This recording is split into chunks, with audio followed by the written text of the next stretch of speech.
So kay tungod hindi kita maka-login sa akon nga browser, so nag-download ko ibang browser amo niliwat ang Chrome Beta. So try naton diri login no. Magpalit kita 192 period 168 period 1.1. So try naton run. Mga isa login username is ang provided by sa kung sino man nagbuliga sa inyo. Okay, nakasulod na kita.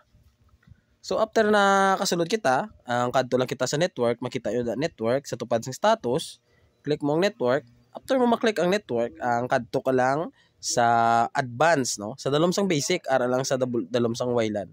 Advanced, pag-click mo sang advanced, dra mo na mismo makita ang Wi-Fi name kag Wi-Fi password mo, pati tantanan, no? So pwede mo na ma-replacean kag click lang apply. Ang ining Wi-Fi is version ayun gali ang 2.4 GHz, meaning up to 50 Mbps lang sa akong sa cellphone. Mayara man siya nga 5G advanced, amo naman nisa ang 5G network sang iya mismo nga router. Kung sa diin maximum up to 200 to 500 Mbps kaya sang cellphone mo kung compatible sa 5 GHz nga Wi-Fi. So after sina, pwede ka na kailis ang password. After mo makailis ang password, click lang apply.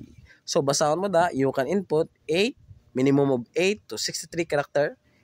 Amol na kasimple. So that's all and hope you learn something new.